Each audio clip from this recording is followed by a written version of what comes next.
और इन्हां 37 वरियां दे विच 1 दर्जन तो ज़्यादा हुकूमतां राजीव गांधी तो लैके नरेंद्र मोदी तक, जिहदे च कि 10 साल एक पगड़ीधारी प्राइम मिनिस्टर मनमोहन सिंह भी रहा जी। नवंबर 84 की सिख नस्लकुशी नूं लैके मिश्रा कमीशन तो लैके नानावती कमीशन तक 1 दर्जन के करीब 2 तो वड्डे कमीशन बने, मिश्रा कमीशन और नानावती कमीशन। कि इन्हां 37 वरियां च जिहड़े विक्टम सन, जिहड़े तो सीधे साड़े गए, मारे गए, रोस्ट किए गए, भीड़ा ने लिंच किए, उन्हां दे परिवार वाले, उन्हां दियां पत्नियां, उन्हां दे भरा, उन्हां दे माँ बाप, वो भी इंसाफ कूकदे इन्हां 37 वरियां इस जहान तो चले गए। कि राजीव गांधी जिहड़ा कि कोई मिनिस्टर भी नहीं सी इंदिरा गांधी दी कैबिनेट, कोई गवर्नमेंट दी जां इंटरिम गवर्नमेंट नहीं बनाई गई, कोई मीटिंग नहीं हुई, और उन्हें राजीव गांधी नूं सीधे तौर दे उत्ते ही जिहड़ी है प्राइम मिनिस्टर दे अहुदे दा हल्फ दिता। उन्हें अपने सारी कातल टोला सज्जन कुमार, जगदीश टाइटलर, HKL भगत और ललित माकन, ये सारी क्राउड जिहड़ी है इकट्ठी करके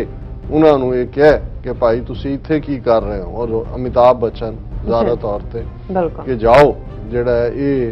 जिहड़ा इन्हां दे खून दे छिट्टे जिहड़े ने इंदिरा गांधी दे कातलां दे घरां तक पहुंचाओ। दिल्ली दे विच एक अंदाजे मुताबक 8 तो 10 हज़ार सिख जिहड़े ने वो जिउंदे साड़े गए, गैंग रेप होए बीबियां दे नाल, और बेशक सरकारी कागज़ पत्तर 3-4 हज़ार ही जिहड़ियां ने वो डैथ्स दिल्ली च कहंदा, पर ये 8 तो 10 हज़ार है। जे असीं फिर कानपुर, बोकारो और भारत दियां लगभग सारियां ही स्टेटां दे विच किते थोड़ा किते बहुता, जिस प्राइम मिनिस्टर ने उस जमहूरीयत के नां थले टैंकां तोपां नाल सिखां दे सब तो पवित्र गुरधाम दरबार साहब नूं टैंकां तोपां दे हमले का शिकार बनाया सी, उहदे मुंडे राजीव गांधी ने फिर उसे ही दिल्ली शहर दे विच हज़ारां सिखां दा खून डोल के उस दे नाल उस दा राज तिलक होया, वो तख्त दे उत्ते बैठा है।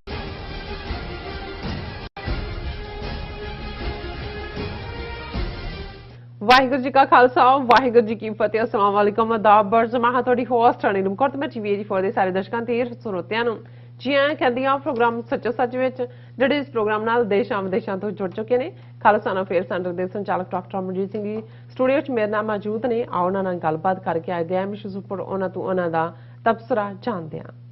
ਜੀ ਡਾਕਟਰ ਸਾਹਿਬ, ਵਾਹਿਗੁਰੂ ਜੀ ਕਾ ਖਾਲਸਾ, ਵਾਹਿਗੁਰੂ ਜੀ ਕੀ ਫਤਿਹ। हाँ जी नीलम कौर जी, तुहानू भी ते दुनिया भर च बैठे साडे बहुत ही प्यारे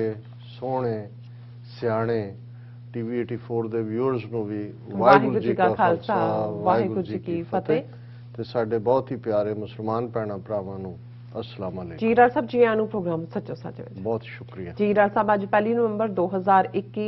1861 नानकशाही संमत 553 का दिन है। तो डॉक्टर साहब, प्रोग्राम शुरू करने तो पहला असीं अपने दर्शकों ते श्रोतिਆਂ ਨੂੰ हमेशा तरह दस व्यूअर्स जे तुसीं हक सच इंसाफ ते पैरा दिंदा इको एक चैनल TV84 ਨੂੰ देखना चाहते हो ਤਾਂ ਤੁਸੀਂ देख सकते Spectrum cable, RCN cable, Bell Fibe cable Canada, Roku, Jadoo box, शावा, फेसबुक TV84 ਦੀ ਐਪ ਰਾਹੀਂ online streaming and IP box ਤੇ ਤੁਸੀਂ TV84 ਨੂੰ देख सकते हो। व्यूअर्स, जे तुसीं TV84 ਨਾਲ प्रोग्राम सच्चो सच ਨਾਲ फेसबुक ਰਾਹੀਂ जुड़े तो इस ਵੱਧ ਤੋਂ ਵੱਧ लाइक करो ਤੇ शेयर करो ਅਤੇ ਨਾਲ ਹੀ YouTube ਤੇ सब्सक्राइब करो। ਇਹ ਵੀ ਦੱਸ ਦੇ ਕਿ ਤੁਸੀਂ TV84 ਦੀ ਐਪ ਨੂੰ Android ਐਂਡ App Store ਤੇ ਡਾਊਨਲੋਡ ਕਰਕੇ ਜੋ TV84 ਦੀ ਲਾਈਵ ਸਟ੍ਰੀਮ ਹੈ ਉਸ ਨੂੰ ਤੁਸੀਂ 24 ਆਵਰਸ ਦੇਖ ਸਕਦੇ ਹੋ। व्यूअर्स, हुण असीं अपने प्रोग्राम की शुरुआत करन जा रहे हैं। प्रोग्राम की शुरू दे विच जिस तरह कि असीं अज इस वीक का और इस महीने का पहला प्रोग्राम करन जा रहे हैं और आस करते हैं कि जिहड़ा तुहाडा वीकेंड है वो बहुत ही वधिया गुजरिया होवेगा। सो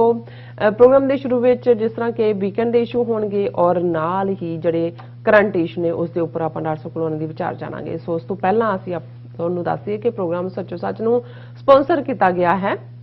सैटल तो सरदार गुरजीत सिंह जी होरां वालों। सो इन्हां अज दी नौजवान पीढ़ी दे नाम सुनेहा दिता है कि नौजवान साडियां जड़ियां बावां ने और पढ़ लिख के समय दे हान दे हो के कौमी कारजां दी अगवाई करन विच नवीं पीढ़ी दा अहम जिहड़ा योगदान बनदा है, पर कुछ कारणा करके ये संभव नहीं हो पा रहा।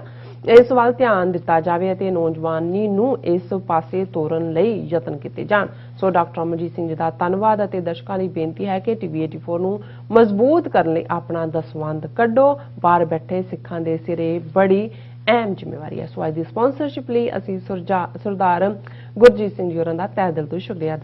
ਅਦਾ ਕਰਦੇ ਹਾਂ ਔਰ ਤੁਹਾਨੂੰ ਵੀ ਅਪੀਲ ਤੇ ਬੇਨਤੀ ਕਰਦੇ ਹਾਂ ਕਿ ਤੁਸੀਂ ਵੀ ਵੱਧ ਤੋਂ ਵੱਧ ਪ੍ਰੋਗਰਾਮ ਸੱਚੋ ਸੱਚ ਨੂੰ ਸਪਾਂਸਰ ਕਰੋ। ਸਪਾਂਸਰਸ਼ਿਪ ਲਈ ਤੁਸੀਂ ਸਾਨੂੰ ਸਾਡੇ ਫੋਨ ਨੰਬਰ ਤੇ ਕਾਲ ਕਰ ਸਕਦੇ ਹੋ 5166191984। ਤੁਸੀਂ ਸੇਮ ਨੰਬਰ ਤੇ WhatsApp ਕਰ ਸਕਦੇ ਹੋ, ਤੁਸੀਂ ਸਾਨੂੰ ਈਮੇਲ ਵੀ ਕਰ ਸਕਦੇ ਹੋ info@tv84.tv ਤੇ। ਸੋ ਵੀਅਰਸ, ਪ੍ਰੋਗਰਾਮ ਦੇ ਸ਼ੁਰੂ ਦੇ ਵਿੱਚ ਆਪਾਂ ਤੁਹਾਨੂੰ ਦੱਸਿਆ ਸੀ ਕਿ ਅੱਜ ਪਹਿਲੀ ਜਿਹੜੀ ਨਵੰਬਰ ਦਾ ਦਿਨ ਹੈ। ਸੋ 37 ਵਰੇ ਪਹਿਲਾਂ ਦਿੱਲੀ ਅਤੇ ਭਾਰਤ ਭਰ ਵਿੱਚ ਜਿਹੜੇ ਵਾਪਰਾਏ ਗਏ ਸਿੱਖ ਨਸਲਕੁਸ਼ੀ ਹਫ਼ਤੇ ਜਿਹੜਾ ਹੈ ਪਹਿਲਾ ਦਿਨ ਹੈ ਔਰ ਜੂਨ 84 ਦੇ ਸਿੱਖ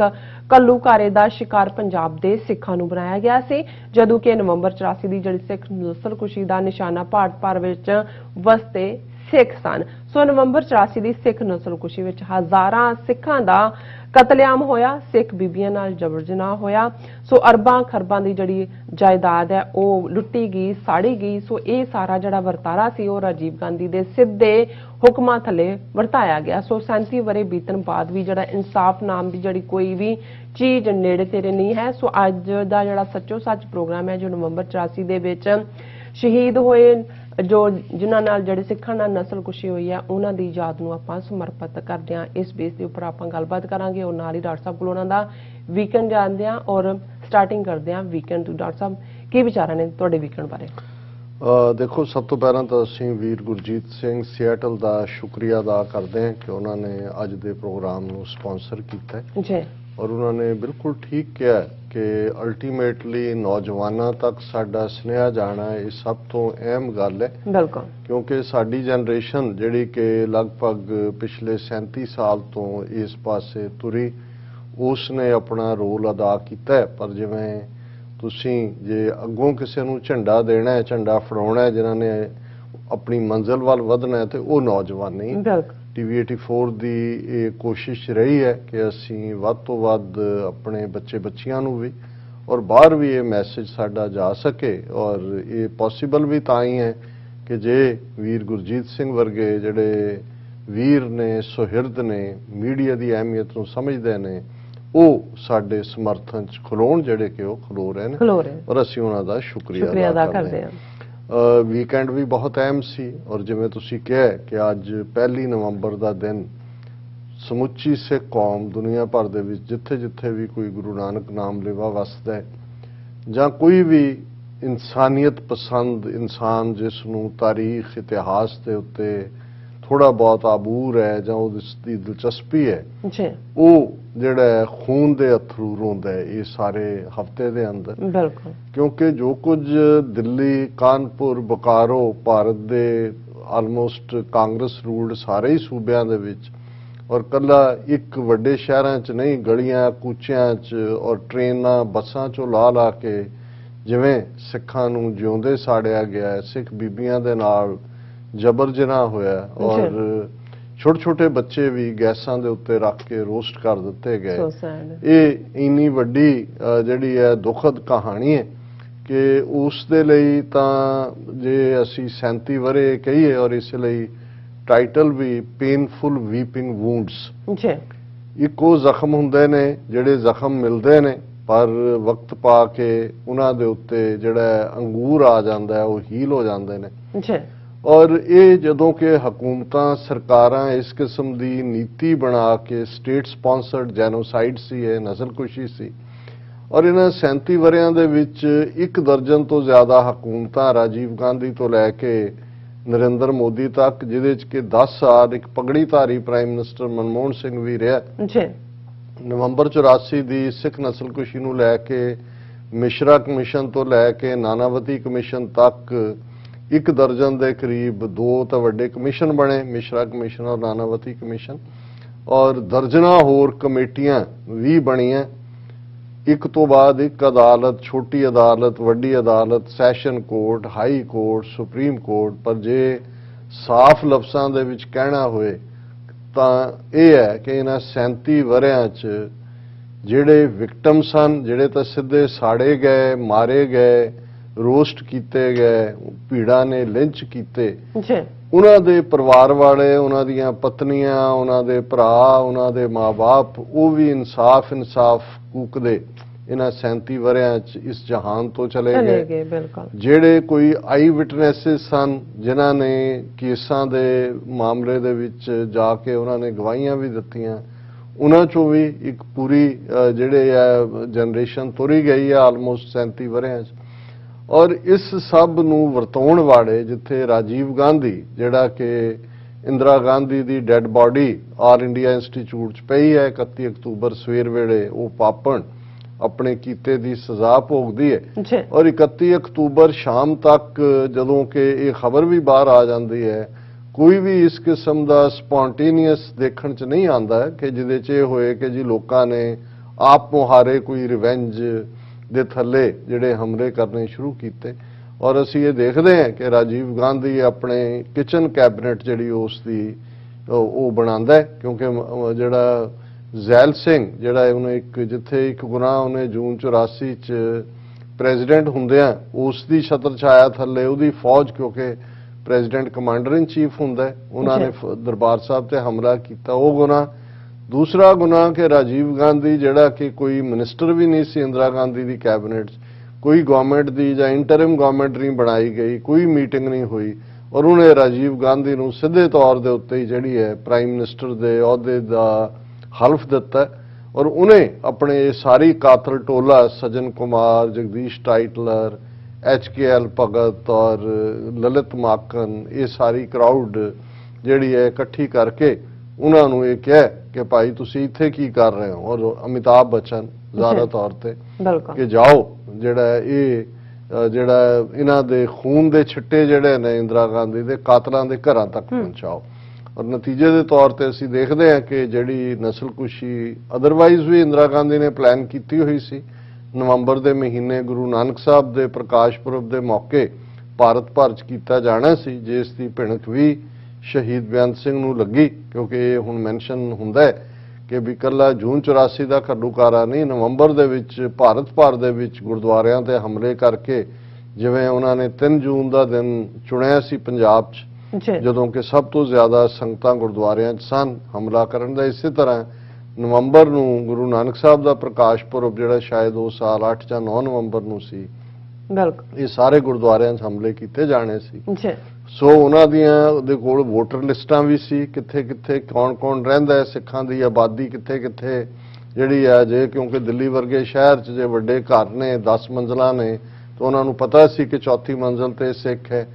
ਫਿਰ ਇੱਕੋ ਸਾਈਜ਼ ਦੇ ਸਰੀਏ, ਇੱਕੋ ਤਰ੍ਹਾਂ ਦਾ ਵਾਈਟ ਪਾਊਡਰ ਜਿਹੜਾ ਕਿ ਇੱਕਦਮ ਜਿੱਥੇ ਸੁੱਟਿਆ ਜਾਂਦਾ ਸੀ ਉਹ ਅੱਗ ਬੁਝਾ ਦਿੰਦਾ ਸੀ। ਔਰ ਕਿਵੇਂ ਗੁੰਡਿਆਂ ਨੂੰ ਫੈਰੀ ਕਰਨਾ ਹੈ, ਕਿਵੇਂ ਨਾਲ ਲੱਗਦੀਆਂ ਆਬਾਦੀਆਂ ਚੋਂ ਕ੍ਰਿਮੀਨਲ ਐਲੀਮੈਂਟ, ਜੇਲ੍ਹਾਂ ਚੋਂ ਪ੍ਰਿਜ਼ਨਰ ਕੱਢ ਕੇ ਵੀ, ਔਰ ਹਰਿਆਣੇ ਚੋਂ ਖਾਸ ਤੌਰ ਤੇ ਭਜਨ ਲਾਲ ਦੀ ਅਗਵਾਈ ਥੱਲੇ ਕਿਵੇਂ ਜਿਹੜਾ ਉਹ ਨਸਲਕੁਸ਼ੀ ਕੀਤੀ ਗਈ, ਇਹ ਤਾਂ ਇੱਕ ਬਹੁਤ ਦੁਖਦ ਕਹਾਣੀ ਹੈ। ਦਿੱਲੀ ਦੇ ਵਿੱਚ ਇੱਕ ਅੰਦਾਜ਼ੇ ਮੁਤਾਬਕ 8 ਤੋਂ 10 ਹਜ਼ਾਰ ਸਿੱਖ ਜਿਹੜੇ ਨੇ ਉਹ ਜਿਉਂਦੇ ਸਾੜੇ ਗਏ, ਗੈਂਗ ਰੇਪ ਹੋਏ ਬੀਬੀਆਂ ਦੇ ਨਾਲ। ਔਰ ਬੇਸ਼ੱਕ ਸਰਕਾਰੀ ਕਾਗਜ਼ ਪੱਤਰ 3-4 ਹਜ਼ਾਰ ਹੀ ਜਿਹੜੀਆਂ ਨੇ ਉਹ ਡੈਥਸ ਦਿੱਲੀ 'ਚ ਕਹਿੰਦਾ, ਪਰ ਇਹ 8 ਤੋਂ 10 ਹਜ਼ਾਰ ਹੈ। ਜੇ ਅਸੀਂ ਫਿਰ ਕਾਨਪੁਰ, ਬੋਕਾਰੋ ਔਰ ਭਾਰਤ ਦੀਆਂ ਲਗਭਗ ਸਾਰੀਆਂ ਹੀ ਸਟੇਟਾਂ ਦੇ ਵਿੱਚ ਕਿਤੇ ਥੋੜਾ ਕਿਤੇ ਬਹੁਤਾ ਉਹਦੇ 'ਚ ਵਾਇਲੈਂਸ ਹੁੰਦੀ ਹੈ ਸਿੱਖਾਂ ਦੇ ਖਿਲਾਫ, ਉਸ 'ਚ ਮਦਰਾਸ ਵੀ ਸ਼ਾਮਲ ਹੈ, ਵੈਸਟ ਬੰਗਾਲ ਵੀ ਸ਼ਾਮਲ ਹੈ, ਜੰਮੂ ਕਸ਼ਮੀਰ ਵੀ ਸ਼ਾਮਲ ਹੈ। ਔਰ ਇਹ ਸਾਰਾ ਵਰਤਾਰਾ ਲਗਭਗ ਪਹਿਲੀ 31 ਅਕਤੂਬਰ ਰਾਤ ਤੋਂ ਜਦੋਂ ਇਹ ਰਾਜੀਵ ਗਾਂਧੀ ਦਾ ਹੁਕਮ ਹੁੰਦਾ ਹੈ ਤੇ ਅਸੀਂ 1 ਨਵੰਬਰ ਤੋਂ ਦੇਖਦੇ ਹਾਂ ਕਿ ਇਹ ਫਿਰ ਲਗਾਤਾਰ 3-4 ਦਿਨ ਪੂਰੇ ਜ਼ੋਰ ਦੇ ਨਾਲ ਨਾ ਫੌਜ ਨੂੰ ਸੱਦਿਆ ਜਾਂਦਾ ਹੈ, ਕਿਸੇ ਨੂੰ ਇੰਟਰਵੀਨ ਨਹੀਂ ਕਰਨ ਦਿੱਤਾ ਜਾਂਦਾ। ਔਰ ਇਹ ਲਗਭਗ ਨਵੰਬਰ 6-7 ਤੱਕ ਰਿਮੋਟ ਏਰੀਆਜ਼ ਦੇ ਵਿੱਚ ਹੁਣ ਤਾਂ ਸਾਹਮਣੇ ਆਇਆ ਕਿ ਕਿਵੇਂ ਹੋਂਦ ਚੱਲੜ ਵਰਗੇ ਪਿੰਡਾਂ 'ਚ ਹਰਿਆਣੇ ਦੇ ਵਿੱਚ ਕਿਵੇਂ ਸਾਰੇ ਦੇ ਸਾਰੇ ਪਿੰਡ ਸਾਫ਼ ਕਰ ਦਿੱਤੇ ਗਏ। ਔਰ ਇਵੇਂ ਹੀ ਈਵਨ ਬਿਹਾਰ ਦੇ ਵਿੱਚ ਬੋਕਾਰੋ, ਜਿੱਥੇ ਕਿ ਵੱਡੀ ਗਿਣਤੀ ਸਿੱਖ ਇੰਜੀਨੀਅਰ ਔਰ ਦੂਸਰੇ ਜਿਹੜੇ ਨੇ ਟੈਕਨੀਕਲ ਲੋਕ ਕੰਮ ਕਰਦੇ ਸੀ, ਉਹਨਾਂ ਦੇ ਤਾਂ ਸਬੂਤ ਇਹਨਾਂ ਨੂੰ ਜਿਉਂਦਿਆਂ ਨੂੰ ਹੀ ਚੁੱਕ ਕੇ ਜਿਹੜਾ ਉਹ ਭੱਠੀਆਂ ਦੇ ਵਿੱਚ ਸੁੱਟ ਦਿੱਤਾ ਗਿਆ, ਫਰਨੈਸਿਸ। ਔਰ ਇਸ ਸਾਰੇ ਦੇ ਵਿੱਚ ਈਵਨ ਸਿੱਖ ਫੌਜੀ, ਅਸੀਂ ਬਹੁਤ ਵਾਰ ਜੂਨ 84 ਦੇ ਧਰਮੀ ਫੌਜੀਆਂ ਦੀ ਗੱਲ ਕਰਦੇ ਹਾਂ ਜਿਹੜੇ ਰਾਹ ਦੇ ਵਿੱਚ ਮਾਰੇ ਗਏ, ਸ਼ਹੀਦ ਹੋਏ, ਲੇਕਿਨ ਇਸ ਗੱਲ ਦਾ ਧਿਆਨ ਰਹੇ ਕਿ ਸੈਂਕੜਿਆਂ ਦੀ ਗਿਣਤੀ 'ਚ ਸਿੱਖ ਮਿਲਟਰੀ ਆਫੀਸਰ ਵੀ ਔਰ ਜਵਾਨ ਵੀ ਜਿਹੜੇ ਕਿ ਛੁੱਟੀ ਤੇ ਆ ਰਹੇ ਸੀ, ਟ੍ਰੇਨਾਂ ਚੋਂ ਕੱਢ ਕੇ ਉਹਨਾਂ ਨੂੰ ਜਿਉਂਦੇ ਸਾੜਿਆ ਗਿਆ। ਕੱਲੇ ਦਿੱਲੀ ਦੇ ਨਾਲ ਲੱਗਦੇ ਹੀ ਇੱਕ ਸਟੇਸ਼ਨ ਦੇ ਉੱਤੇ, ਸਬਜ਼ੀ ਮੰਡੀ ਸਟੇਸ਼ਨ ਜਿਹੜਾ ਹੈ ਆਊਟਸਾਈਡ, ਉਹਦੇ 'ਚ ਹੀ 32 ਦੇ ਕਰੀਬ ਆਰਮੀ ਦੇ ਸਿੱਖ, ਜਿਨ੍ਹਾਂ ਦੇ ਵਿੱਚ ਕਰਨਲ ਵੀ, ਮੇਜਰ ਵੀ, ਕਪਤਾਨ ਵੀ ਸ਼ਾਮਲ ਨੇ, ਉਹਨਾਂ ਨੂੰ ਜਿਉਂਦਿਆਂ ਸਾੜਿਆ ਗਿਆ ਕਿਸੇ ਦੇ। ਔਰ ਕੱਲੇ ਜਲੰਧਰ ਕੈਂਟ ਵਾਲੇ 'ਚ ਮੈਨੂੰ ਯਾਦ ਹੈ ਕਿ 100 ਤੋਂ ਜ਼ਿਆਦਾ ਡੈੱਡ ਬਾਡੀਜ਼ ਲੇਟਰ ਔਨ ਕੱਲੇ ਉਸ ਛਾਉਣੀ 'ਚ ਹੀ ਆਈਆਂ, ਜਿਹੜੇ ਕਿ ਉਹਨਾਂ ਲਾਗਲੇ ਪਿੰਡਾਂ ਦੇ ਹੀ ਰਹਿਣ ਵਾਲੇ ਸਿੱਖ ਸਨ। ਹੁਣ ਇਸ ਲੈਵਲ ਦੀ ਨਸਲਕੁਸ਼ੀ ਤੋਂ ਬਾਅਦ ਜਿਹੜਾ ਹੁਣ ਤਾਂ ਉਸ ਦੇ ਸਬੂਤ ਨੇ ਕਿ ਕਿਸ ਹੱਦ ਤੱਕ ਇਹ ਸਾਰੀ ਪਲੈਨਿੰਗ ਹੋਈ। ਔਰ ਰਾਜੀਵ ਗਾਂਧੀ ਨੇ ਆਪਣੀ ਪਹਿਲੀ ਪਬਲਿਕ ਗੈਦਰਿੰਗ ਦੇ ਵਿੱਚ ਰਾਮਲੀਲਾ ਗਰਾਊਂਡ 'ਚ ਪ੍ਰਧਾਨ ਮੰਤਰੀ ਦੀ ਸਹੁੰ ਚੁੱਕਣ ਤੋਂ ਬਾਅਦ, ਆਪਣੀ ਮਾਂ ਨੂੰ ਫੂਕਣ ਤੋਂ ਬਾਅਦ, ਔਰ ਇਸ ਗੱਲ ਦਾ ਧਿਆਨ ਰਹੇ ਕਿ ਜਦੋਂ ਦਿੱਲੀ 'ਚ ਔਰ ਭਾਰਤ ਭਰ 'ਚ ਇਵੇਂ ਸਿੱਖਾਂ ਨੂੰ ਜਿਉਂਦੇ ਸਾੜਿਆ ਜਾ ਰਿਹਾ ਸੀ, ਔਰ ਉਸ ਵੇਲੇ 100 ਤੋਂ ਜ਼ਿਆਦਾ ਮੁਲਕਾਂ ਦੇ ਪ੍ਰੈਜ਼ੀਡੈਂਟ, ਪ੍ਰਾਈਮ ਮਿਨਿਸਟਰ ਔਰ ਉਹਨਾਂ ਦੇ ਹਾਇਰ ਡੈਲੀਗੇਸ਼ਨ ਉਹ ਦਿੱਲੀ ਦੇ ਵਿੱਚ ਉਤਰ ਰਹੇ ਸੀ, ਕਿਉਂਕਿ ਇੰਦਰਾ ਗਾਂਧੀ ਨੂੰ ਫੂਕਣਾ ਸੀ ਉਸ ਦੀਆਂ ਫਾਈਨਲ ਜਿਹੜੀਆਂ ਕ੍ਰਿਮੇਸ਼ਨ ਰਸਮਾਂ 'ਚ ਸ਼ਮੂਲੀਅਤ ਦੇ ਲਈ। ਲੇਕਿਨ ਬੇਪਰਵਾਹ ਹੋ ਕੇ ਇਸ ਕਿਸਮ ਦਾ ਜਿਹੜਾ ਜ਼ੁਲਮ ਹੈ ਉਹ ਦਿੱਲੀ ਦੇ ਵਿੱਚ ਬਹੁਤ ਵਾਰ ਨਾਦਰ ਸ਼ਾਹ, ਜਿਹਨੇ 1739 ਦੇ ਵਿੱਚ ਦਿੱਲੀ ਫਤਹ ਕੀਤੀ ਸੀ, ਉਸ ਦੇ ਜ਼ੁਲਮਾਂ ਦੀ ਕਹਾਣੀ ਜਾਂ ਨਾਦਰਸ਼ਾਹੀ ਲੁੱਟ, ਨਾਦਰਸ਼ਾਹੀ ਕਤਲੇਆਮ ਦਾ ਜ਼ਿਕਰ ਹੁੰਦਾ ਹੈ। ਪਰ ਉਹ ਬਾਹਰੋਂ ਆਇਆ ਹਮਲਾਵਰ ਸੀ, ਲੁਟੇਰਾ ਸੀ, ਲੁੱਟ ਕੇ ਚਲਾ ਗਿਆ ਜੋ ਉਹਨੇ ਕੀਤਾ। ਪਰ ਇੱਕ ਜਮਹੂਰੀ ਮੁਲਕ 'ਚ ਜਮਹੂਰੀਅਤ ਦੇ ਨਾਂ ਥੱਲੇ, ਜਿੱਥੇ ਇੱਕ ਪਾਸੇ ਜਿਸ ਪ੍ਰਾਈਮ ਮਿਨਿਸਟਰ ਨੇ ਉਸ ਜਮਹੂਰੀਅਤ ਦੇ ਨਾਂ ਥੱਲੇ ਟੈਂਕਾਂ ਤੋਪਾਂ ਨਾਲ ਸਿੱਖਾਂ ਦੇ ਸਭ ਤੋਂ ਪਵਿੱਤਰ ਗੁਰਧਾਮ ਦਰਬਾਰ ਸਾਹਿਬ ਨੂੰ ਟੈਂਕਾਂ ਤੋਪਾਂ ਦੇ ਹਮਲੇ ਦਾ ਸ਼ਿਕਾਰ ਬਣਾਇਆ ਸੀ, ਉਹਦੇ ਮੁੰਡੇ ਰਾਜੀਵ ਗਾਂਧੀ ਨੇ ਫਿਰ ਉਸੇ ਹੀ ਦਿੱਲੀ ਸ਼ਹਿਰ ਦੇ ਵਿੱਚ ਹਜ਼ਾਰਾਂ ਸਿੱਖਾਂ ਦਾ ਖੂਨ ਡੋਲ ਕੇ ਉਸ ਦੇ ਨਾਲ ਉਸ ਦਾ ਰਾਜ ਤਿਲਕ ਹੋਇਆ। ਉਹ ਤਖਤ ਦੇ ਉੱਤੇ ਬੈਠਾ ਔਰ ਪਹਿਲੇ ਆਪਣੇ ਪਬਲਿਕ ਐਡਰੈਸ ਦੇ ਵਿੱਚ ਉਹਨੇ ਕਿਹਾ ਕਿ ਜਬ ਕੋਈ ਬੜਾ ਵ੍ਰਿਕਸ਼ ਗਿਰਤਾ ਹੈ तो धरती कांपती है। ਹੁਣ ਜ਼ਾਹਿਰ ਹੈ ਕਿ ਜੇ ਤੁਸੀਂ ਇੱਕ ਸਧਾਰਨ ਅੱਖ ਦੇ ਨਾਲ ਦੇਖੋ, ਮਹਾਤਮਾ ਗਾਂਧੀ ਨੂੰ ਮਾਰਨ ਵਾਲਾ ਨੱਥੂਰਾਮ ਗੋਡਸੇ ਇੱਕ ਮਰਾਠਾ ਬ੍ਰਾਹਮਣ ਸੀ। ਗਾਂਧੀ ਤੋਂ ਵੱਡੀ ਤਾਂ ਇੰਦਰਾ ਗਾਂਧੀ ਨਹੀਂ ਸੀ, ਜੇ ਉਹਨਾਂ ਦੇ ਤੁਸੀਂ ਰੁਤਬੇ ਜਾਂ ਐਬਿਲਿਟੀ ਜਾਂ ਪਪੂਲੈਰਿਟੀ 'ਚ ਦੇਖੋ। ਲੇਕਿਨ ਕਿਸੇ ਨੇ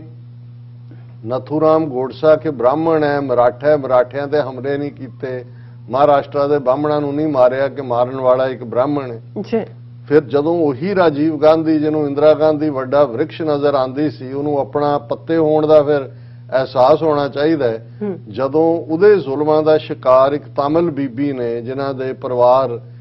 ਪਰਿਵਾਰਾਂ ਨੇ ਸਫ਼ਰ ਕੀਤਾ ਸੀ ਜਦੋਂ ਰਾਜੀਵ ਗਾਂਧੀ ਨੇ ਸ੍ਰੀਲੰਕਾ ਦੇ ਵਿੱਚ ਪੀਸ ਕੀਪਿੰਗ ਫੋਰਸ ਦੇ ਨਾਂ ਥੱਲੇ ਯੂਨੀਫਾਰਮਡ ਗੁੰਡੇ ਭੇਜੇ ਸੀ ਭਾਰਤੀ ਫੌਜ ਦੇ, ਔਰ ਧੇਨੂ ਨੇ, ਜਿਹਨੇ ਰਾਜੀਵ ਗਾਂਧੀ ਨੂੰ ਜਿਹੜਾ ਉਹ ਆਤਮਘਾਤੀ ਬੰਬ ਦੇ ਨਾਲ ਉਡਾਇਆ, ਹੁਣ ਤਾਮਿਲਨਾਡੂ ਦੇ ਵਿੱਚ ਉਹਨੂੰ ਮਾਰਿਆ ਜਾਂਦਾ ਹੈ। ਮਾਰਨ ਵਾਲੀ ਇੱਕ ਤਾਮਿਲ ਬੀਬੀ ਹੈ, ਲੇਕਿਨ ਕਿਸੇ ਤਾਮਿਲ ਦੇ ਕਿਸੇ ਨੇ ਕੋਈ ਚਪੇੜ ਨਹੀਂ ਮਾਰੀ ਕਿ ਭਾਈ ਤੁਸੀਂ ਜਿਹੜਾ ਇਹ ਇਨਾ ਮਿਸਟਰ ਕਲੀਨ, ਜਿਹਨੂੰ ਰੁਤਬਾ ਦਿੱਤਾ ਹੋਇਆ ਸੀ ਮੀਡੀਆ ਨੇ, ਕਿ ਭਾਈ ਉਹਦਾ ਅੰਤ ਕੀਤਾ। ਸੋ ਜ਼ਾਹਿਰ ਹੈ ਕਿ ਇਹ ਇੱਕ ਸਟੇਟ ਸਪਾਂਸਰਡ ਜੈਨੋਸਾਈਡ, ਔਰ ਉਹੀ ਨੀਤੀਆਂ ਅਸੀਂ ਅਗਲੇ ਸੈਗਮੈਂਟਸ 'ਚ ਵੀ ਗੱਲ ਕਰਾਂਗੇ ਕਿ ਕਿਵੇਂ ਜਦੋਂ ਨਹਿਰੂ ਔਰ ਪਟੇਲ ਦੀ ਜ਼ਹਿਨੀਅਤ ਇਮੀਡੀਏਟਲੀ ਬਾਅਦ ਜ਼ਾਹਰ ਹੁੰਦੀ ਹੈ 15 ਅਗਸਤ 1947 ਤੋਂ, ਔਰ ਸਿੱਖਾਂ ਦੇ ਖਿਲਾਫ ਕ੍ਰਿਮੀਨਲ ਟ੍ਰਾਈਬੂਨਲ ਨੂੰ ਐਲਾਨ ਕੇ ਜਿਹੜੀ ਜੰਗ ਉਹਨਾਂ ਨੇ ਭਾਵੇਂ ਉਹ ਕੋਲਡ ਵਾਰ ਦੇ ਤੌਰ ਤੇ ਸ਼ੁਰੂ ਕੀਤੀ, ਡਿਸਕ੍ਰਿਮੀਨੇਸ਼ਨ ਦੇ ਥੱਲੇ ਸ਼ੁਰੂ ਕੀਤੀ, ਇੰਦਰਾ ਗਾਂਧੀ ਉਹਨੂੰ ਪੀਕ ਤੇ ਲੈ ਗਈ ਜੂਨ 84 ਦੇ ਘੱਲੂਘਾਰੇ ਨਾਲ, ਔਰ ਰਾਜੀਵ ਗਾਂਧੀ ਨੇ ਨਵੰਬਰ ਦੇ ਪਹਿਲੇ ਹਫਤੇ ਇਹ ਨਸਲਕੁਸ਼ੀ ਵਰਤਾ ਕੇ ਸਿੱਖਾਂ ਨੂੰ ਇਹ ਮੈਸੇਜ ਦਿੱਤਾ ਹੈ ਕਿ ਤੁਹਾਡੇ ਲਈ ਇਸ ਮੁਲਕ ਦੇ ਵਿੱਚ ਇਹੀ ਸਲੂਕ ਹੈ ਜੋ ਤੁਸੀਂ ਡਿਜ਼ਰਵ ਕਰਦੇ ਹੋ। ਔਰ ਉਸ ਬਾਰੇ ਅਸੀਂ ਗੱਲਬਾਤ ਕਰਾਂਗੇ, ਕਿਉਂਕਿ ਇਹ ਸਾਰਾ ਹੀ ਸਾਡੇ ਲਈ ਬੜਾ ਦੁਖਦਾਈ ਹਫਤਾ ਵੀ ਹੈ। ਔਰ ਇਹਦੇ ਨਾਲ ਜਦੋਂ ਅਸੀਂ ਨਸਲਕੁਸ਼ੀ ਦੀ ਗੱਲ ਕਰਦੇ ਫਿਰ 37 ਵਰੇ ਇਨਸਾਫ ਦੇ ਲਈ ਕੂਕਦੇ ਲੋਕ ਜਿਹੜੇ ਚਲੇ ਗਏ ਇਸ ਦੁਨੀਆ ਤੋਂ, ਔਰ ਅੱਜ ਵੀ ਦਿੱਲੀ ਦੇ ਵਿੱਚ ਹਜ਼ਾਰਾਂ ਦੀ ਗਿਣਤੀ ਦੇ ਵਿੱਚ ਸਿੱਖ ਵਿਡੋਜ਼ ਜਿਸ ਆਬਾਦੀ 'ਚ ਉਹ ਰਹਿੰਦੀਆਂ ਨੇ ਉਸ ਨੂੰ ਵਿਧਵਾ ਕਾਲੋਨੀ ਕਿਹਾ ਜਾਂਦਾ ਹੈ, widow colony, Wewa colony, ਬੇਵਾ colony. ਔਰ ਇਨਸਾਫ ਨਹੀਂ। ਔਰ ਜਦੋਂ ਅਸੀਂ ਈਵਨ ਅੱਜ ਇਹਨਾਂ ਦੀ ਕੱਲੀ ਇਹੀ ਨਹੀਂ ਕਿ ਵੀ 37 ਵਰਿਆਂ 'ਚ ਕੁਝ ਬਦਲਿਆ। ਅੱਜ ਰਾਜੀਵ ਗਾਂਧੀ ਦੀ ਵਿਡੋ ਸੋਨੀਆ ਗਾਂਧੀ ਉਹ ਕਾਂਗਰਸ ਦੀ ਪ੍ਰਧਾਨ ਹੈ ਐਂਡ ਠੀਕ 2 ਦਿਨ ਪਹਿਲਾਂ ਕਾਂਗਰਸ ਦੀ ਵਰਕਿੰਗ ਕਮੇਟੀ ਦੇ ਵਿੱਚ ਸਪੈਸ਼ਲ ਇਨਵਾਈਟੀ ਦੇ ਤੌਰ ਤੇ ਜਗਦੀਸ਼ ਟਾਈਟਲਰ ਨੂੰ ਨੋਮੀਨੇਟ ਕੀਤਾ ਜਾਂਦਾ ਹੈ। ਉਹੀ ਜਗਦੀਸ਼ ਟਾਈਟਲਰ ਜਿਹੜਾ ਪ੍ਰਾਈਮ ਐਕਿਊਜ਼ਡ ਹੈ। ਨਾਨਾਵਤੀ ਕਮਿਸ਼ਨ ਨੇ ਵੀ ਉਹਨੂੰ ਨੇਮ ਕੀਤਾ ਹੈ, ਉਸ ਤੋਂ ਦੂਸਰੀਆਂ ਕਮੇਟੀਆਂ ਨੇ ਵੀ ਕੀਤਾ ਹੈ ਔਰ ਹਰ ਵਾਰ ਸੀਬੀਆਈ 3 ਵਾਰ ਉਸ ਦੀਆਂ ਫਾਈਲਾਂ ਕਲੋਜ਼ ਕਰ ਚੁੱਕੀ ਹੈ ਕਹਿ ਕੇ ਕਿ ਜੀ ਕੋਈ ਸਬੂਤ ਨਹੀਂ। ਸਟਿਲ ਦਿੱਲੀ ਦੇ ਇੱਕ ਕੋਰਟ ਨੇ ਕਿਹਾ ਹੋਇਆ ਕਿ ਨਹੀਂ ਇਹਦੀ ਰੀ-ਇਨਵੈਸਟੀਗੇਸ਼ਨ ਕਰੋ, ਲੇਕਿਨ ਇਹਦੇ ਬਾਵਜੂਦ ਉਹਨੂੰ ਕਾਂਗਰਸ ਦੀ ਵਰਕਿੰਗ ਕਮੇਟੀ ਦੇ ਵਿੱਚ ਸਪੈਸ਼ਲ ਇਨਵਾਈਟੀ ਦੇ ਤੌਰ ਤੇ ਇਨਵਾਈਟ ਕੀਤਾ ਔਰ ਬਿਲਕੁਲ ਇਸ on the Eve of this year ਜਦੋਂ ਕਿ ਨਸਲਕੁਸ਼ੀ ਦਾ ਹਫਤਾ ਸ਼ੁਰੂ ਹੋਣਾ ਉਹਦੇ ਤੋਂ ਤੁਸੀਂ ਅੰਦਾਜ਼ੇ ਲਾਓ। ਆਪਣੇ ਜਿਹੜੇ ਨੇ ਖਾਮਖਾ ਜਿਹੜੇ ਲੋਕ ਜੰਪ ਕਰਦੇ ਫਿਰਦੇ ਨੇ ਜੀ, ਬਣਾਤਾ ਉਹਨੂੰ ਚੰਨੀ ਨੂੰ ਬਣਾਤਾ, ਇੱਕ ਦਲਿਤ ਨੂੰ ਚੀਫ ਮਿਨਿਸਟਰ ਬਣਾਤਾ, ਨਵਜੋਤ ਸਿੱਧੂ ਨੂੰ। ਸੋ ਇਹ ਸਾਰੀ ਜਿਹੜੀ ਬਾਂਦਰ ਖੇਡ ਹੈ ਜਿਹੜੀ ਕਿ ਉਹਨਾਂ ਨੇ ਵਰਤਾਈ ਹੋਈ ਹੈ, ਜਿਹੜੀ ਜ਼ਹਿਨੀਅਤ ਉਹ ਉਸੇ ਹੀ ਲਾਈਨ ਦੇ ਉੱਤੇ। ਔਰ ਤੁਸੀਂ ਇਸ ਮੌਕੇ ਦੇ ਉੱਤੇ ਜੋ ਟਵੀਟ 31 ਅਕਤੂਬਰ ਨੂੰ ਲੈ ਕੇ ਇੰਦਰਾ ਗਾਂਧੀ ਦੇ ਮਾਰੇ ਜਾਣ ਤੇ ਰਾਹੁਲ ਗਾਂਧੀ ਨੇ ਕੀਤਾ, ਦੂਸਰਿਆਂ ਨੇ ਕੀਤਾ, ਉਹਦਾ ਅਸੀਂ ਜ਼ਿਕਰ ਕਰਾਂਗੇ ਕਿ ਕੁਝ ਵੀ ਨਹੀਂ ਬਦਲਿਆ। ਔਰ ਜਦੋਂ ਅਸੀਂ ਇਹ ਕਹਿੰਦੇ ਹਾਂ ਕਿ ਭਾਈ ਇਹ ਇੰਦਰਾ ਗਾਂਧੀ ਆਰਐਸਐਸ ਦੀ ਪਹਿਲੀ ਪ੍ਰਾਈਮ ਮਿਨਿਸਟਰ ਸੀ, ਤਾਂ ਫਿਰ ਇਸ ਸਭ ਦੇ ਉੱਤੇ ਕਿਵੇਂ ਇਹਨਾਂ ਦਾ ਜਿਹੜਾ ਮੇਨ ਇਹਨਾਂ ਦਾ ਆਈਡੀਆਲੋਗ ਸੀ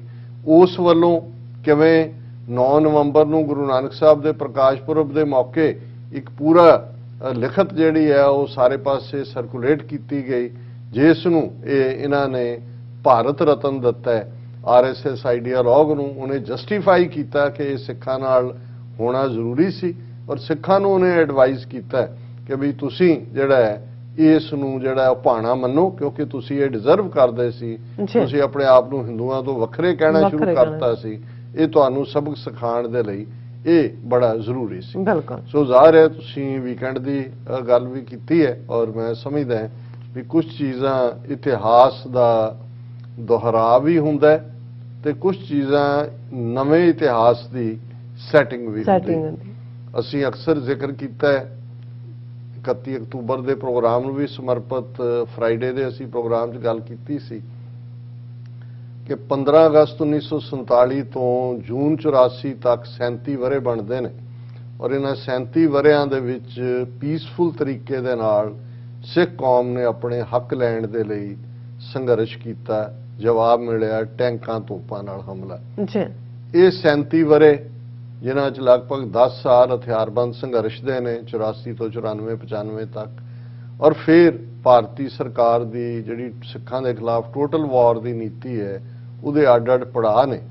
ਪਰ ਠੀਕ 37 ਵਰ੍ਹੇ ਬਾਅਦ ਇੱਕ ਜਿਹੜਾ ਅਮਲ ਜਿਸ ਨੂੰ ਸਿੱਖਸ ਫਾਰ ਜਸਟਿਸ ਨੇ ਲੀਡ ਕੀਤਾ ਹੈ ਰੈਫਰੈਂਡਮ 2020 ਦੇ ਨਾਂ ਥੱਲੇ, ਜਦੋਂ 31 ਅਕਤੂਬਰ ਨੂੰ ਦੁਨੀਆ ਭਰ ਦੇ ਵਿੱਚ ਸਿੱਖ ਸ਼ਹੀਦ ਬੇਅੰਤ ਸਿੰਘ ਦੀ ਯਾਦ ਮਨਾ ਰਹੇ ਸੀ ਔਰ ਖਾਸ ਤੌਰ ਤੇ ਜਿੱਥੇ ਇੱਕ ਪ੍ਰਾਈਡ ਦੀ ਮੂਮੈਂਟ ਵੀ ਸੀ ਕਿ ਜੂਨ 84 ਦੇ ਘੱਲੂਘਾਰੇ ਦਾ ਬਦਲਾ ਲਿਆ ਸ਼ਹੀਦ ਭਾਈ ਬੇਅੰਤ ਸਿੰਘ, ਭਾਈ ਸਤਵੰਤ ਸਿੰਘ, ਭਾਈ ਕੇਰ ਸਿੰਘ ਨੇ, ਉੱਥੇ ਇੰਗਲੈਂਡ ਦੇ ਵਿੱਚ ਲੰਡਨ ਸ਼ਹਿਰ 'ਚ ਕੁਈਨ ਐਲਿਜ਼ਾਬੈਥ ਸੈਂਟਰ 'ਚ ਰੈਫਰੈਂਡਮ 2020 ਦੀਆਂ ਵੋਟਾਂ ਦਾ ਆਗਾਜ਼ ਹੋਇਆ। ਦਰਸ਼ਕ ਸਕਰੀਨ ਤੇ ਦੇਖ ਸਕਦੇ ਨੇ ਕਿ ਕਿਵੇਂ ਹਜ਼ਾਰਾਂ ਦੀ ਗਿਣਤੀ ਦੇ ਵਿੱਚ ਸਿੱਖ ਸੰਗਤਾਂ ਉਸ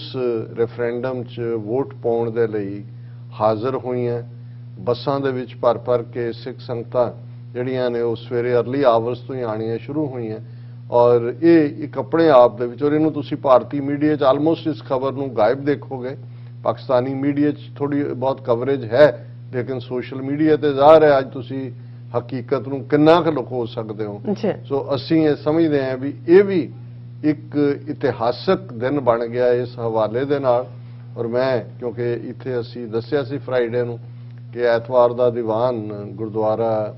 ਫਲਸ਼ਿੰਗ ਪਾਰਸਨ ਬੁਲੇਵਾਰਡ ਦੇ ਉੱਤੇ ਈਸਟ ਕੋਸਟ ਸਿੱਖ ਕੋਆਰਡੀਨੇਸ਼ਨ ਕਮੇਟੀ, ਦੁਆਬਾ ਸਿੱਖ ਐਸੋਸੀਏਸ਼ਨ ਔਰ ਫਲਸ਼ਿੰਗ ਮੈਨੇਜਮੈਂਟ ਦੇ 2 ਗੁਰਦੁਆਰਾ ਸਾਹਿਬ ਜਿਨ੍ਹਾਂ ਦਾ ਪ੍ਰਬੰਧ ਕਰਦੇ ਨੇ ਉਹਨਾਂ ਵੱਲੋਂ ਔਰ ਜਿਹਦੇ 'ਚ ਲਗਭਗ ਸਾਰੀਆਂ ਹੀ ਸਿੱਖ ਜਥੇਬੰਦੀਆਂ ਜਿਹੜੀਆਂ ਖਾਲਿਸਤਾਨ ਦੀਆਂ ਝੰਡਾ ਬਰਦਾਰ ਨੇ ਉਹਨਾਂ ਦੇ ਨੁਮਾਇੰਦੇ ਵੀ ਪਹੁੰਚੇ ਹੋਏ ਸੀ, ਉੱਥੇ ਦੀਵਾਨ ਸੀ ਔਰ ਟੀਵੀ 84 ਦੀ ਟੀਮ ਨੇ ਇਸ ਨੂੰ ਕਵਰ ਵੀ ਕੀਤਾ ਔਰ ਅਸੀਂ ਉਸ ਨੂੰ ਦਿਖਾਵਾਂਗੇ ਵੀ ਮੋਸਟ ਲਾਈਕਲੀ ਥਰਸਡੇ ਨੂੰ ਜਿਹੜਾ ਉਹ ਦਿਖਾਇਆ ਜਾਏਗਾ। ਔਰ ਉਸ ਦਿਨ ਵੀ ਕਿਉਂਕਿ 31 ਅਕਤੂਬਰ ਦਾ ਹੀ ਦਿਨ ਸੀ ਔਰ ਮੈਂ ਆਪਣੇ ਐਡਰੈਸ ਦੇ ਵਿੱਚ ਵੀ ਇਹ ਕਿਹਾ ਸੀ ਕਿ ਅੱਜ ਇਤਿਹਾਸਕ ਦਿਨ ਹੈ ਕਿ ਇੰਗਲੈਂਡ ਦੇ ਵਿੱਚ ਉਹੀ ਲੰਡਨ ਸ਼ਹਿਰ, ਉਹੀ ਯੂਕੇ, ਉਹੀ ਬ੍ਰਿਟਿਸ਼ਰਸ ਜਿਨ੍ਹਾਂ ਨੇ 1849 ਦੇ ਵਿੱਚ ਧੋਖੇ ਦੇ ਨਾਲ ਜਿਹੜਾ ਸ਼ਾਹ ਮੁਹੰਮਦ ਦਾ ਇੱਕ ਸਰਕਾਰ ਬਾਜੋਂ ਫੌਜਾਂ ਜਿੱਤ ਕੇ ਅੰਤ ਨੂੰ ਹਾਰੀਆਂ ਨੇ, ਸਿੱਖ ਰਾਜ ਖੋਇਆ ਸੀ। ਉਹੀ ਬ੍ਰਿਟਿਸ਼ ਸਾਮਰਾਜ ਜਿਹੜਾ 15 ਅਗਸਤ 1947 ਨੂੰ ਉਸ ਖਿੱਤੇ ਨੂੰ ਵੰਡ ਕੇ ਦੋ ਮੁਲਕਾਂ ਦੇ ਵਿੱਚ ਭਾਰਤ ਔਰ ਪਾਕਿਸਤਾਨ ਸਿੱਖਾਂ ਨੂੰ ਇੰਦਾ ਲਰਚ ਛੱਡ ਕੇ ਬ੍ਰਾਹਮਣਵਾਦੀਆਂ ਦੇ ਹਵਾਲੇ ਕਰਕੇ ਆ ਗਿਆ, ਉਸੇ ਹੀ ਇੰਗਲੈਂਡ ਦੀ ਧਰਤੀ ਦੇ ਉੱਤੇ। ਔਰ ਉਦੋਂ ਵੀ ਇਹੀ ਜਿਹੜੀ ਅੱਜ 100 ਸਾਲ ਨੂੰ ਢੁਕੀ ਹੋਈ ਮਾਈ ਹੈ ਕੁਈਨ ਜਿਹੜੀ ਐਲਿਜ਼ਾਬੈਥ, ਇਹੀ ਜਿਹੜੀ ਹੈ ਉਦੋਂ ਵੀ ਕੁਈਨ ਸੀ, ਉਸ ਤੋਂ ਪਹਿਲਾਂ ਬਣ ਚੁੱਕੀ ਸੀ ਔਰ ਉਹਦੀਆਂ ਅੱਖਾਂ ਦੇ ਸਾਹਮਣੇ ਉਹ ਇਹ ਵੀ ਦੇਖ ਰਹੀ ਹੈ ਕਿ ਭਾਈ ਇਹ ਵੀ ਮੈਂ ਸਮਝਦਾ ਵੀ ਇਹ ਸਿੰਬੋਲਿਜ਼ਮ ਬੜਾ ਇੰਪੋਰਟੈਂਟ ਹੁੰਦਾ ਹੈ। ਇਹ ਵੋਟਾਂ ਕਿਤੇ ਵੀ ਸ਼ੁਰੂ ਹੋ ਸਕਦੀਆਂ ਸੀ ਪਰ ਸਿੱਖਸ ਫਾਰ ਜਸਟਿਸ ਨੇ ਜਿਨ੍ਹਾਂ ਕੋਲ ਸੈਂਸ ਆਫ ਹਿਸਟਰੀ ਵੀ ਹੈ ਔਰ ਜਿਨ੍ਹਾਂ ਨੇ ਇਸ ਗੱਲ ਨੂੰ ਸਮਝਦੇ ਆ ਕਿ ਕਿੱਥੋਂ ਕੀ ਮੈਸੇਜ ਜਾਣਾ ਚਾਹੀਦਾ ਔਰ ਇਹ ਵੀ ਇੱਕ ਇਤਫਾਕ ਹੈ ਕਿ ਜਦੋਂ ਇੱਕ ਪਾਸੇ ਇਹਨਾਂ ਵੋਟਾਂ ਦਾ ਰੈਫਰੈਂਡਮ 2020 ਦਾ ਉਸੇ ਹੀ ਸੈਂਟਰ ਦੇ ਵਿੱਚ ਪਈ ਹੈ ਕੁਈਨ ਐਲਿਜ਼ਾਬੈਥ ਸੈਂਟਰ ਜਿੱਥੇ ਉਹ ਰਾਣੀ ਜਿਹੜੀ ਬੈਠੀ ਹੈ ਔਰ ਇਹ ਇੱਕ ਕੁਦਰਤੀ ਯੂਕੇ ਦੇ ਵਿੱਚ ਕਲਾਈਮੇਟ ਸਮਿਟ ਹੋ ਰਹੀ ਹੈ ਗਲਾਸਗੋ ਦੇ ਵਿੱਚ ਸਕਾਟਲੈਂਡ ਔਰ ਇਸ ਗੱਲ ਦਾ ਧਿਆਨ ਰਹੇ ਵੀ ਇਹ ਹੀ ਉਹ ਸਕਾਟਲੈਂਡ ਹੈ ਜਿਹੜਾ ਯੂਕੇ ਤੋਂ ਅੱਡ ਹੋਣਾ ਚਾਹੁੰਦਾ ਹੈ। ਆਲਰੇਡੀ ਜਿਹੜੀ ਹੈ ਉਹਨਾਂ ਨੇ ਇਸ ਦੇ ਉੱਤੇ ਆਪਣਾ ਰੈਫਰੈਂਡਮ ਕਰਵਾਇਆ ਜਿਹੜਾ ਬੇਸ਼ੱਕ 2-3% ਦੇ ਨਾਲ ਰਹਿ ਗਿਆ ਪਰ ਉਹਨਾਂ ਦੀ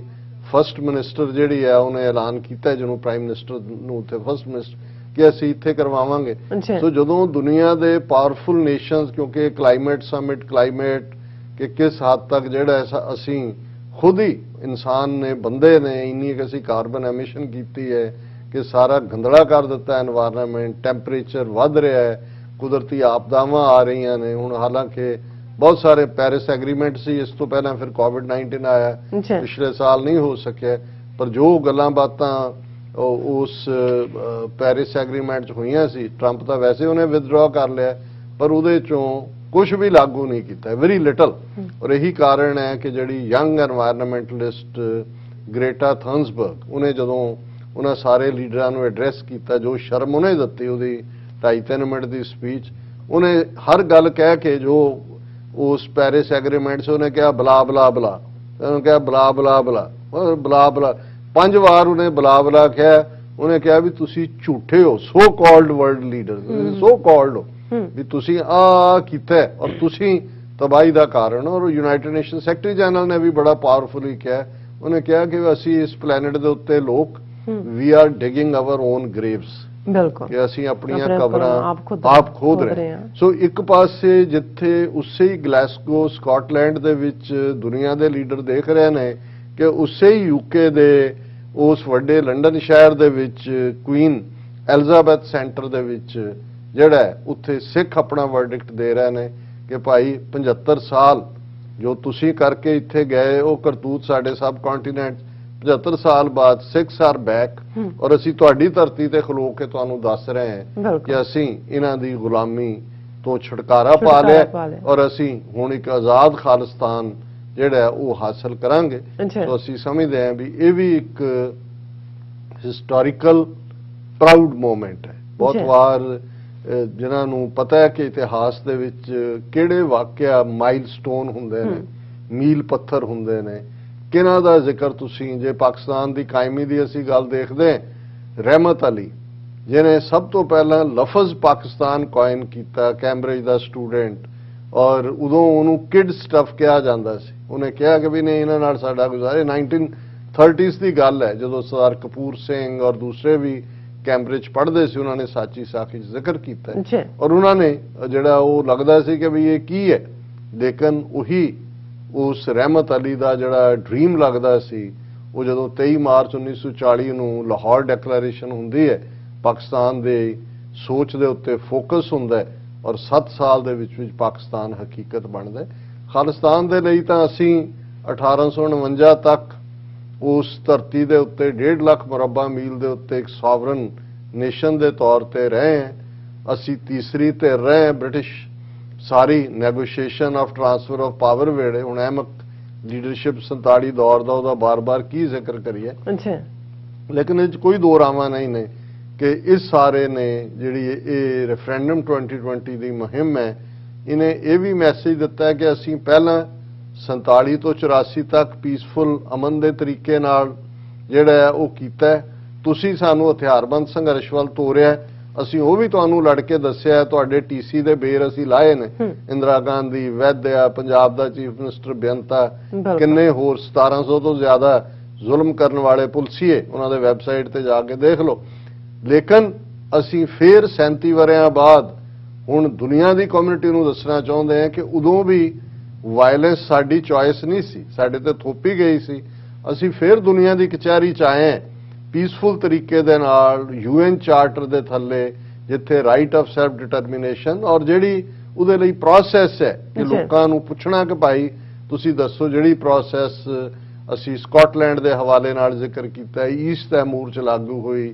ਜਿਸ ਦੇ ਲਈ ਬੇਸ਼ੱਕ ਨਾਰਦਰਨ ਕੁਰਦਿਸਤਾਨ ਉਹਨਾਂ ਨੇ ਵੀ ਇਹ ਸਾਰੇ ਨੂੰ ਕੀਤਾ। ਸੋ ਅਸੀਂ ਸਮਝਦੇ ਹਾਂ ਵੀ ਇਹ ਇੱਕ ਹਿਸਟੋਰੀਕਲ ਮੂਮੈਂਟ ਹੈ ਔਰ ਇਹਨੂੰ ਸੈਲੀਬ੍ਰੇਟ ਕਰਨਾ ਬਣਦਾ ਹੈ। ਔਰ ਜਦੋਂ ਵੀ ਇਹ ਮੁਹਿੰਮ ਜਿੱਥੇ-ਜਿੱਥੇ VOTING ਪੈਟਰਨ ਹੋਏਗਾ, ਅਸੀਂ ਅਪੀਲ ਵੀ ਕਰਾਂਗੇ ਕਿ ਸਿੱਖ ਸੰਗਤਾਂ ਐਸਰਟ ਕਰਨ, ਇਹ ਇੱਕ ਸਟੈਪ ਫਾਰਵਰਡ ਹੈ। ਠੀਕ ਹੈ, ਨਾਨ ਬਾਈਂਡਿੰਗ ਹੈ, ਉਹਦੇ ਨਾਲ ਇਹ ਨਹੀਂ ਹੈ ਵੀ ਜਿਹੜਾ ਖਾਲਿਸਤਾਨ ਬਣ ਜਾਣਾ ਹੈ, ਲੇਕਿਨ ਇਹ ਤੁਹਾਡੀ ਕੌਮ ਦੀ ਵਿਲ ਵੀ ਹੈ, ਰਿਜ਼ੋਲਵ ਵੀ ਹੈ। ਜਦੋਂ ਅਸੀਂ ਕੋਈ ਮਤਾ ਕਰਦੇ ਹਾਂ, ਮਤਾ ਕੀ ਹੁੰਦਾ ਹੈ? ਰੈਜ਼ੋਲੂਸ਼ਨ ਹੁੰਦਾ, ਰਿਜ਼ੋਲਵ ਹੁੰਦਾ ਕਿ ਅਸੀਂ ਰਿਜ਼ੋਲਵ ਕਰਦੇ ਹਾਂ ਕਿ ਸਾਡੀ ਡੈਸਟੀਨੀ ਖਾਲਿਸਤਾਨ ਹੈ ਔਰ ਉਹਨੂੰ ਅਸੀਂ ਲਿਬਰੇਟ ਕਰਵਾਉਣਾ ਹੈ। ਔਰ ਮੈਂ ਸਮਝਦਾ ਹਾਂ ਕਿ ਵੀ ਜਿੱਥੇ ਇਸ ਜੈਨੋਸਾਈਡ ਨੂੰ ਸਿੱਖ ਕੌਮ ਯਾਦ ਕਰ ਰਹੀ ਹੈ, ਕੈਨੇਡਾ ਜਿੱਥੇ ਸਿੱਖਾਂ ਨੇ ਆਪਣੀ ਪੋਲੀਟੀਕਲ ਜਿਹੜੀ ਹੈ ਪਾਵਰ, ਪੋਲੀਟੀਕਲ ਮਸਲ ਦੇ ਰੂਪ ਸਾਰੀਆਂ ਹੀ ਪਾਰਟੀਆਂ 'ਚ ਬੈਠੇ ਹੋਏ ਨੇ, ਔਰ ਸਿਟੀ ਆਫ ਬਰੈਂਪਟਨ ਜਿਹੜਾ ਆਲਮੋਸਟ ਮਿੰਨੀ ਪੰਜਾਬ ਦੇ ਤੌਰ ਤੇ ਜਾਣਿਆ ਜਾਂਦਾ ਹੈ, ਅੱਜ ਸਿਟੀ ਆਫ ਬਰੈਂਪਟਨ ਦੇ ਹਾਲ ਕਲੌਕ ਟਾਵਰ ਦੇ ਉੱਤੇ ਜਿਹੜੀ ਉਹ ਟਾਵਰ ਹੈ, ਦਰਸ਼ਕ ਦੇਖ ਸਕਦੇ ਨੇ, ਔਰੇਂਜ